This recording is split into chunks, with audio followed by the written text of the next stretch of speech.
just a few months ago. And this will summarize this is very beautifully written, so it's very engagingly written biography. So I will someone who has done very successfully. Ashok had a complex relationship with religion. We do not know what sort of religious upbringing he had as a child. Traditionally, his father and grandfather have been viewed as followers of or influenced by the Pashanda tradition. So, as I mentioned earlier, so these are some of the key words that I've written down. I don't necessarily need to know Charles Taylor and this guy, Robert Bella, but the important theme that Oliver keeps taking up is that of civil religion. So, how do you describe Ashoka Muhammad? He describes it as a civil religion, and it's in that context that I've written down these various things. The word Pashanda, Oliver tells us, denotes a religious group. This is a word that goes on changing its meaning over time. If you read Harper's Early India Academy, this is a word that she discusses as well, and I'm sure I mentioned this earlier. Over time, the word Pashanda comes to have derogatory connotations, and in Hindi, this is a word that becomes pakhandi, fraud. But this is a very neutral use in the Ashokan institutions of the word Pashanda. So traditionally, his father and grandfather have been viewed as followers of or influenced by the Pashanda traditions of the Jainas and the Ajivikas. Living in the region of Magad, he was bound to have been influenced by the new ascetic religions emerging in that part of India. So whereas an adult, he became a Buddhist upasaka, a Buddhist lay follower, he was still operating within the broader ascetical religious traditions that have their roots in his home territory of Magad. So this is where Bronkhorst's work is important. He talks about the religious communities in Greater Magad. As a Buddhist, he maintained good relations with other Pashanda groups. So this is really a term that's being used in a very neutral way. But Ashok went further than simply remaining within the orbit of the organized religions of his time. He did something none of his predecessors had done. Indeed, no king before or after him had done either in India or possibly elsewhere in the world. He founded a new universalist kind of religion based on a specific understanding of the central concept of dharma. So, actually, in many ways, Oliver is developing Harper's argument. He's critiquing it at some level, but he's actually taking it forward in many other ways. It had the characteristics of a religion with a focus on moral philosophy, doctrines relating to destiny after death, and even a kind of cult with the liturgical readings of Ashok's writing on specific holy days of the annual liturgical calendar. So, if you remember what I said about the separate rocky gifts, they are to be read out on the days of such and such constellation, and so on. So there is this kind of public reading on particular kinds of days. It also had the characteristics of a political movement and philosophy, with the mobilization of an extensive government bureaucracy in its service, and even the creation of a whole new government department of Dhamma Mahamatras solely devoted to his Dhamma project. So the Dhamma Mahamatras are mentioned in Rocky Beat 5, if you remember. So he's saying that he's creating this cadre of Dhamma Mahamatras. What are we to make of this new religious initiative of Ashok? How are we to understand it? Or to use a term much loved by scholars today, how can we theorize it? So how do we understand the nature of Ashokan Dhamma? In other words, what sort of a theoretical structure would best explain what Ashok was able to do, linking the religious, the moral, and the political inherent in his conception of Dhamma? Using religion to legitimize the political power of kings and rulers is commonplace in world history. I keep saying that this is not a new phenomenon. Kings may claim divine ancestry, proclaim themselves to be gods, or simply invoke a heavenly mandate. But Ashok is doing something different. He is not using a particular religion to support his legitimacy. His propagation of Dhamma does not have to do with the legitimacy of his own kingship. He's doing something else, something that has more to do with his people than himself. Here it is useful to posit the distinction between state and people. This distinction is made mostly in the context of modern democracies, and some may feel that it's inapplicable to ancient polities. The political philosopher Charles Taylor comments, so that's why I've written down Charles Taylor, maybe before the part of the argument you can focus in your answer on the civil religion. A modern democratic state demands a people with a strong collective identity. Democracy obliges us to show much more solidarity and much more commitment to one another in our joint political project than was demanded by the hierarchical and authoritarian societies of yesterday. To form a state in a democratic era, a society is forced to undertake the difficult and never to be completed task of defining its collective identity. Yet it is not only in modern pluralistic nation states that the need to constitute a people with a collective identity becomes necessary for the state to become viable. So Oliver's argument is that there is a people who are being constituted by Ashok, a collective identity that's being constituted through Dhamma. Pluralistic states containing people with diverse ethnic, linguistic, religious, and even culinary backgrounds dispersed over a large geographical area are found historically in several parts of the world, including China and India during the Mauryan Empire, wherein the Chinese dynasties had to rule a unified China. And when the Chinese dynasties had to rule a unified China, and when the Mauryan kings, especially Ashok, had to incorporate populations from vastly different cultural, religious, and linguistic backgrounds from Afghanistan to Bengal to Karnataka, they ran into problems similar to those of modern nation states. How does one constitute a people that would owe allegiance to the state represented by the emperor? Force and coercion, though necessary, are not sufficient.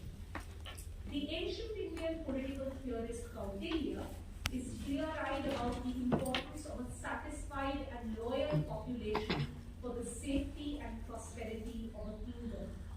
When the people are dissatisfied and unhappy, the Arthashastra tells us the kingdom becomes weaker and a target for attack by neighboring kings.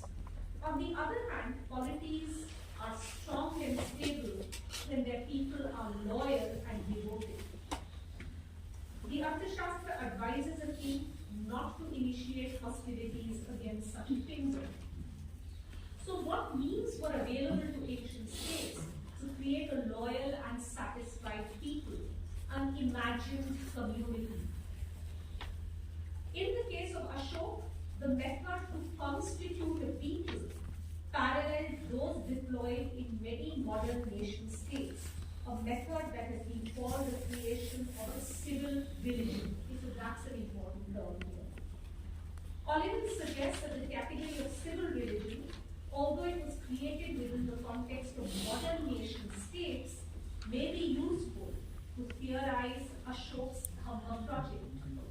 This project aimed at transforming his subjects into a people in Charles Taylor's sense.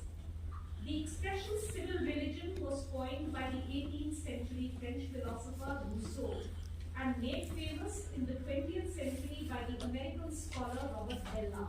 So I've written down, well, not Rousseau, I'm using the word familiar with his name, but the other American sociologists. This civil religion is not identified with any organized religion or sect that may operate within a society, even though themes and symbols derived from them may be used within the civil religion. A civil religion can thus rise only in a relatively complex society where multiple religions coexist, as in Ashok's India with its many pashandas. Since I haven't spelled this, let me just spell it. P-A-S-A-N-D-A. So the Sanskrit is pashanda, the Prakrit is pasanda. Nonetheless, it contains some aspects of a religion. Bella, in the context of the United States of America, points to such rituals and religious elements as a national flag, a national anthem, a national holiday, founding fathers, a constitution as a sort of scripture, and the like. These elements, however, will be different in different societies and historical situations. One central symbol is God. For the American version of civil religion, a term which means so much and so little that individuals can fill it with the meaning they want. So that's the point that he's making about Dhamma, that it can mean different things to different people. It's what Oliver calls a vacuous concept. I'll just come to that in a minute.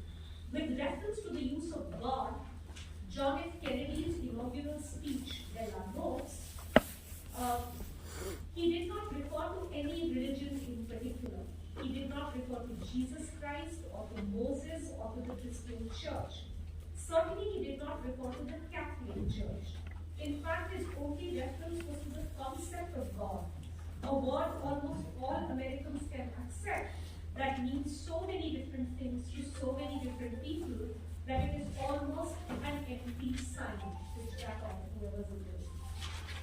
This is precisely why God is such a central and convenient concept for the American version of civil religion, and why In God We Trust can be printed on every American dollar bill without rousing opposition.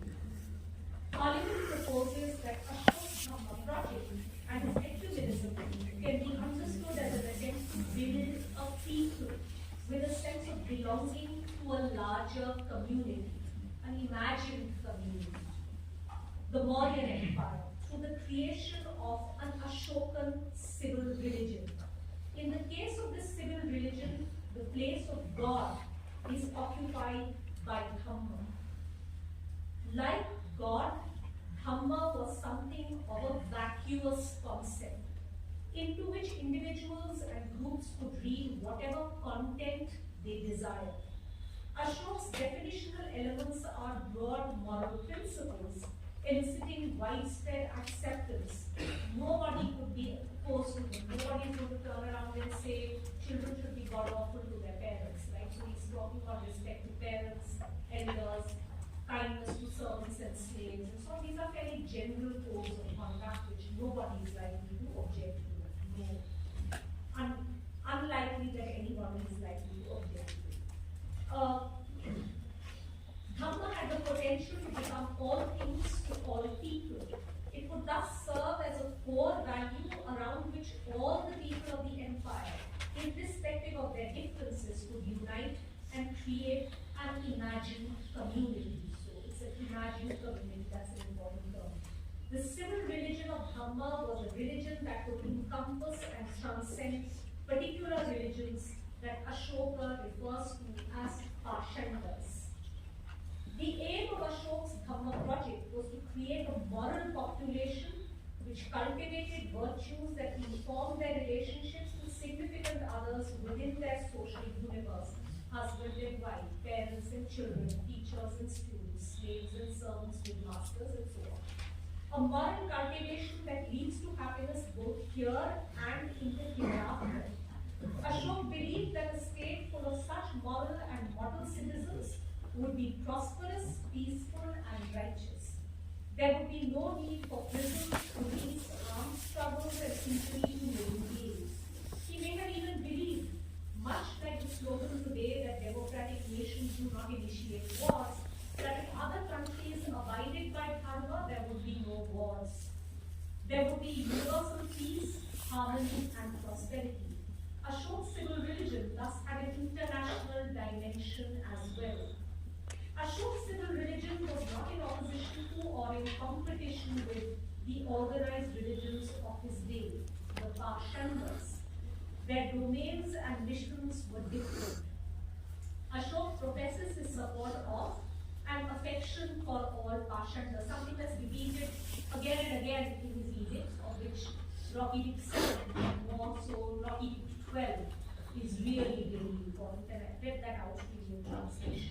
His wish is that all of them live in harmony with each other, The Pashandas, who were already dedicated to their respective dharmas, were strategic partners of Ashoka for the propagation of his own universal dharma.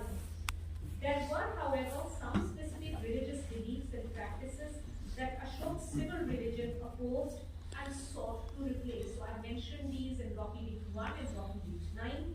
We have seen his opposition to and disparagement of some folk religious practices such as animal sacrifices, festivals, and auspicious rites. So he talks about, how he thinks samajas are not good things because they are characterized by many kinds of evil. Bahukam Dostam is the term that he uses.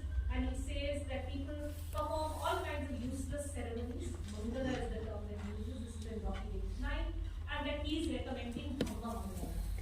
This position exhibits the subtle influence of the moral teachings of ascetic religions, especially the Jaina and the Buddhist. Ahimsa was a central tenet of these religions.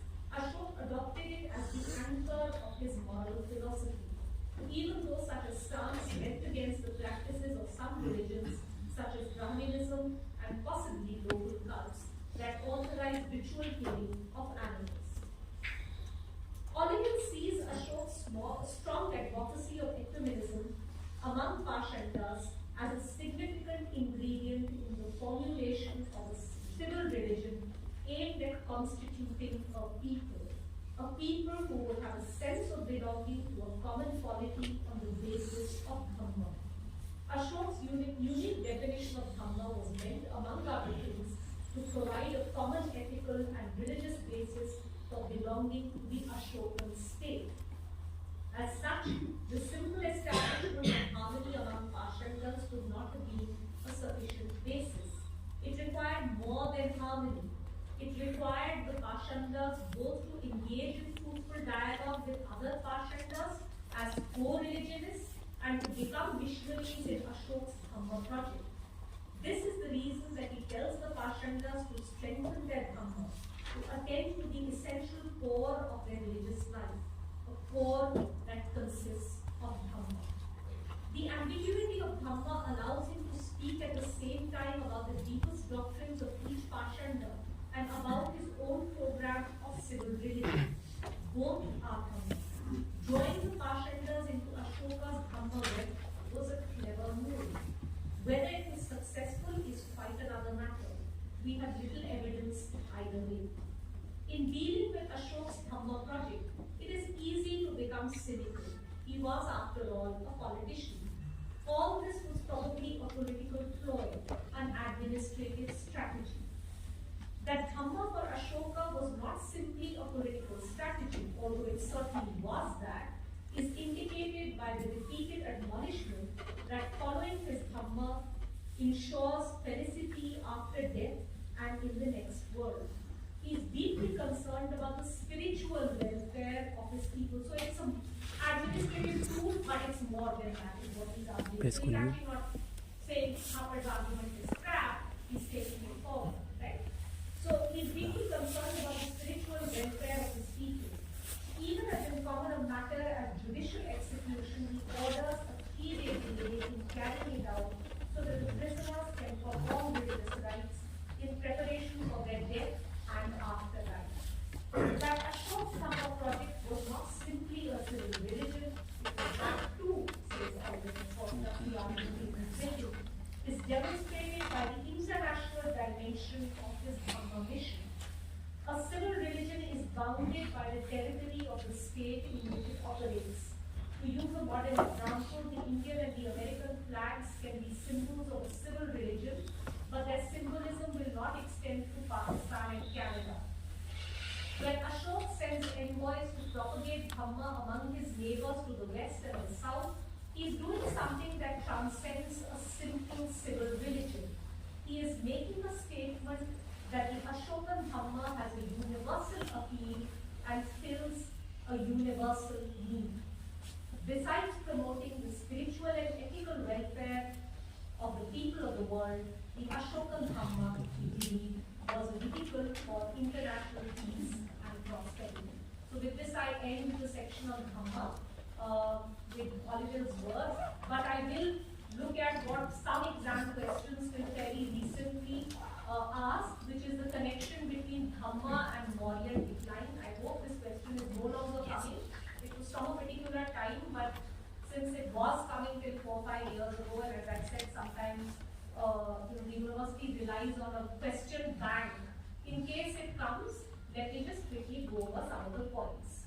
So, the syllabus highlights 2 themes in the second semester first unit for the Mauryas, the Mauryan Empire and Ashokan Dhamma.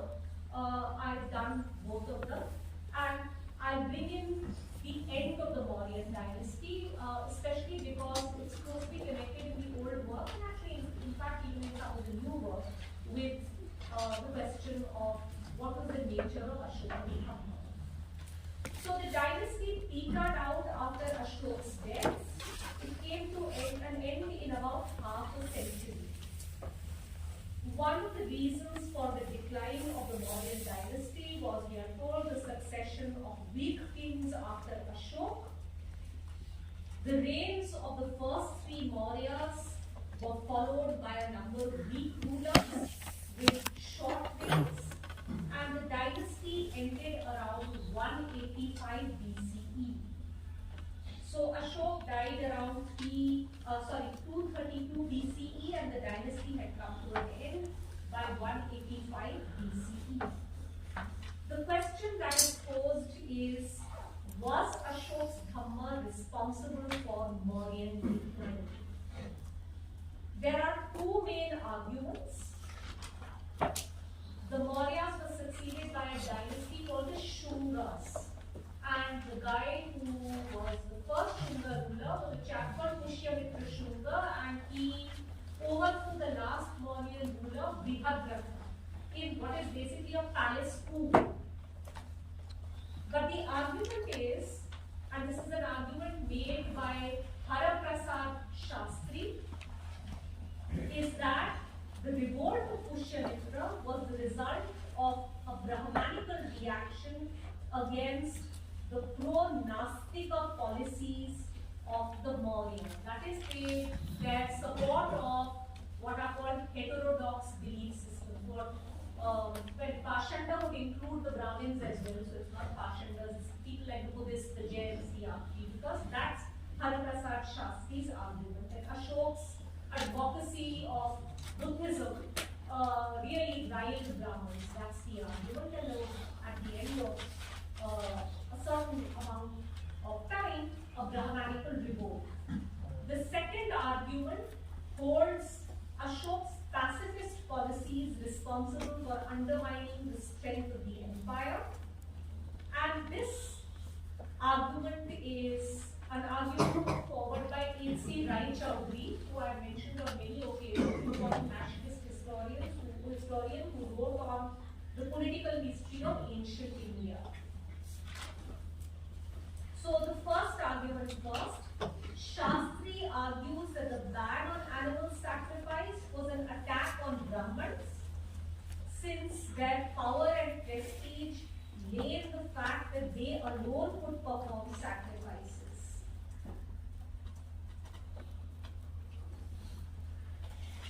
However, most people have pointed out in their response to this argument that even Brahmanical literature comes to stress ahimsa. So this is not something that a lot of Brahmanical literature also doesn't emphasize. And the ban on the killing of animals is on specific animals and doesn't really amount to hostility towards Brahmins. In fact, the Ashokan inscriptions repeatedly talk about honoring Brahmanas and Shamanas. Shastri says that Ashok's actions were particularly resented by Brahmins because they were the actions of a Shudra king.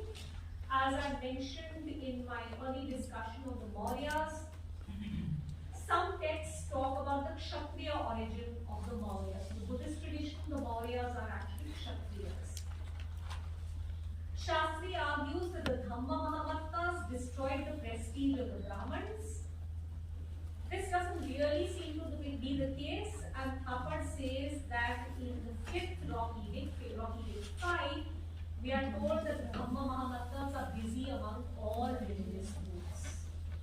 Although she also says that it's possible that the Dhamma Mahamattas started wielding a lot of power and became rather unpopular over time.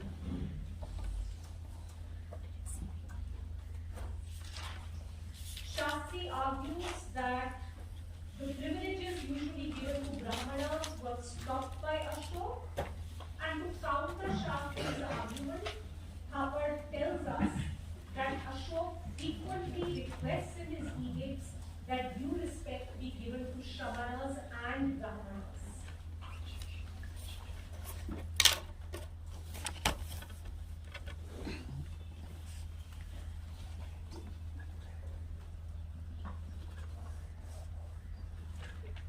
Shastri talks about how Pushyamitra destroyed 84,000 stupas, so his rule was actually a period of, sort of trying to root out Hinduism. This is something that's mentioned in texts, but archaeological evidence does not support this, because in the post-Mauryan period you find that Buddhist establishments are really not just coming up but developing substantially. In short, then, Thapar and others argued against the Brahmanical revolution theory, and they argued that Brihadratha was assassinated by Pushyamitra in what seems to be a palace coup. The second major argument connected with Dhamma and Vijnani is Raichaudhuri's argument that Ashok's policy of non-violence resulted in a weakening of the empire. Raichaudhuri says that Ashok's policy was directly responsible for the rapid disintegration of the empire after Ashok's death. It caused the military decline of the empire. It led to a lack of control on the part of the king. And this led to officials becoming oppressive in the provinces, leading to revolts. Again, this is an argument that can be critiqued, and these are all things that I said earlier. Ashok did not stop the death penalty. The only form of alleviation that he introduced was a 3-day respite. Remember, I just mentioned that also. He did not disband his army. Remember his statement in the 13th major rock edict about the forest-dwelling communities. He says that he is willing to forgive those who have done wrong, but only that which can be forgiven shall be forgiven. And he warns the forest tribes that he has power even in his remorse, and they should stop committing faults and therefore not be killed. So this is certainly not an unpragmatic pacifist. Thapar also points out that his pacifism did not lead him to reinstate Kalinga as an independent state. He only didn't publicize his remorse over the conquest of Kalinga. Thapar then concludes that Ashok was not the naive and extreme pacifist that some historians have tended to make of him. Another view, which is put forward by D.D. Kosambi, is of pressure on the economy under the Mauryas, later Mauryas especially. So he says that the Arthashastra suggests that the Mauryas are just trying to raise taxes from everywhere. I mean, the Arthashastra, that kind of text doesn't mean that the economy is under strain. He also says that the Mauryan punchmark coins of the later period show evidence of debasement. So this is an argument that doesn't really hold because it's hard to identify any coins conclusively as Mauryan coins. So increasingly people are saying we don't really know if these punchmark coins are really Mauryan coins. However, Thapar is somewhat more sympathetic to this argument in early India, because she talks about how the treasury could have been strained because of the need for vast revenues to maintain the army, the administrative structure, and to establish new settlements. It's a commonsensical argument, not really based on the numismatic evidence.